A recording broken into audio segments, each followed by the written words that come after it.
Hello, welcome back. I don't know if you know this, I don't have a good track record with being right about what games are good and which ones are bad.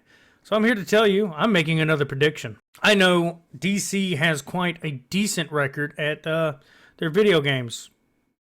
No, not really. They're just Batman. Pretty much Batman's their game. And I think they're going to have another banker. I might be wrong, but I do think we might have a tasty, good online game for once. I'm hoping I can convince my buddies to actually get this game. I'm going to buy it first, play it, and see if it plays good. The new Suicide Squad game actually might be good. I know it's only 4 characters that I've seen, but the fact that the boss battles are going to be the Justice League, and to top it off, while it is also weapons-based as far as different items and armor pieces that will affect the game, I think it's actually done right.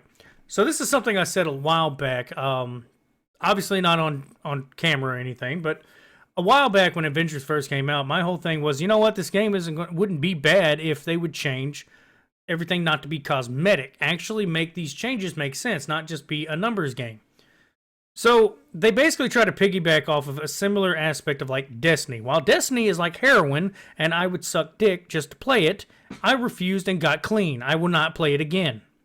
Not because it's really bad, it's just because I hype myself up every time, and it just, if it wasn't for the graphics, and honestly, I got tired of my fire team. The head guy just, I wasn't cool with him anymore. And people stopped answering my messages. So I don't hate none of them. Hey guys, I hope you're still doing good. But yeah, kind of got burnt out on it because it wasn't a community anymore. But enough rambling about that. The whole point is, Avengers I thought was going to be good if it at least followed through with that aspect. You could change your character. Different armor pieces. If you collected them, it would have been nice if they would have boosted certain abilities or at least a different build type. There wasn't really build types. I didn't get to play it enough to care because anybody that actually was playing that had to have been really down on their luck or probably like doing smack on the side. But other than the story, which I liked, I even enjoyed the graphics. I thought the fidelity in it was really good. The UI was smooth.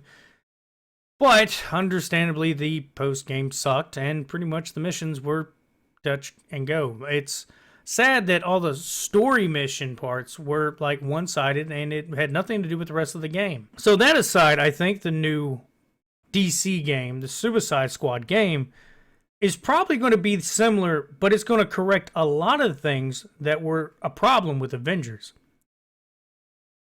So yes, kind of like how Spider-Man is definitely kind of a knockoff as far as some of the aspects of like Batman, I think this one's going to be a knockoff of a inferior model, though.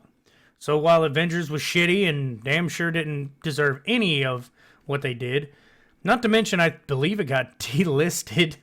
I still own it. I have a physical copy plus the digital, and it was free. And all the online stuff pretty much became free. So yeah, I played the shit out of it. Not to mention that other DC game or Marvel game sucked that I played. It was that card-based game. I don't like card-based action like JRPGs. I think they're horrible ideas. It had a cool story, but I just had to stop playing it. It was just so boring. But anyway, like I was saying, I think the new Suicide Squad might actually be a big plus. There's a lot of videos coming out saying, well, one character's slow, but it was, King Shark looks like a good tank. And now that I saw the explanation as to why Boomerang Man has that, pretty much like with most of my videos, I edit them myself. I had to put a little notice in here. I apologize to the nerds. I'm not a big DC guy. I'm correcting myself. I'm hoping I don't say it again because I'm still editing. I meant to say Captain Boomerang. I do know who he is. I'm not unfamiliar. I just don't know why I say Boomerang Man. I'm sorry. I've worked some extra hours this week. I'm a little tired. It is early in the morning. I just got off work and starting my weekend, and I definitely fucked his name up. So I'm correcting it now before everybody just kind of gets pissy about it. Apologies. I thought it was a teleport slipstream like ability. Kind of find out he's holding on to a bit of tech that uses a speed force. Makes it make more sense. I think it's goofy, but I mean, if it works well with the game mechanics and each character plays different and actually has strengths, unlike the Avengers, where everybody was pretty much a carbon copy of each other, except for 2 or 3 could fly, and everybody else was on the ground. And everybody had a throw ability, which was either shooting lasers or pick up rock and throw. And the Hulk was probably the worst of them. I only really liked Thor because Thor was kind of cool. So yeah, honestly, that's one of my next games I'm going to be playing on next. Can't wait for it to release. Now, I know I was ready to talk about this, but I thought I'd get the better part out of the way. Naruto. My verdict is not a 10 out of 10. I'm surprised. So, it didn't end up the way I wanted. Now, there's no spoilers in this. It's more the UI, and obviously, once you do it, you will understand what I mean. The UI has a history piece and Boruto. So, this is not a Naruto to Boruto game. It's pretty much Boruto. Now, I haven't touched base on Boruto's side, mainly because I don't want to play that yet. I'm going to play through the whole history. But they've kind of definitely cut some corners and slimmed down the story. While it's not horrible, it still makes me feel like I'd rather play the other ones all the way through than play this. Because a lot of key factors are going to be taken out of it. A lot of main story beats will still be in it. Now, it doesn't mean that I am, hating the game. It's definitely wasn't a letdown because I didn't have high expectations for essentially a port. All it is a reimagining, or it's the same game. It's just a rehash brought to a modern console so you can kind of get the backstory, the gist of everything. That's all it was going to be, and I knew it was. So, honestly, if you own the old ones and don't want to waste money, yeah, don't buy it. It's not that big a deal. It's still running off of the old Kinect 2. They haven't even actually had an upgraded, they've upgraded the graphics or the fidelity of it. It looks really nice, but it's still the same game. Nothing's changed. And I didn't expect it to. It's a nice nostalgic game. I like it. It's okay. Now, to get to the big dick, the swallower, the to the balls change that I didn't see coming. Mario RPG is better than I thought it was going to be, only because I haven't played the old one. Now, if you played the old one, by all means, this is a great game.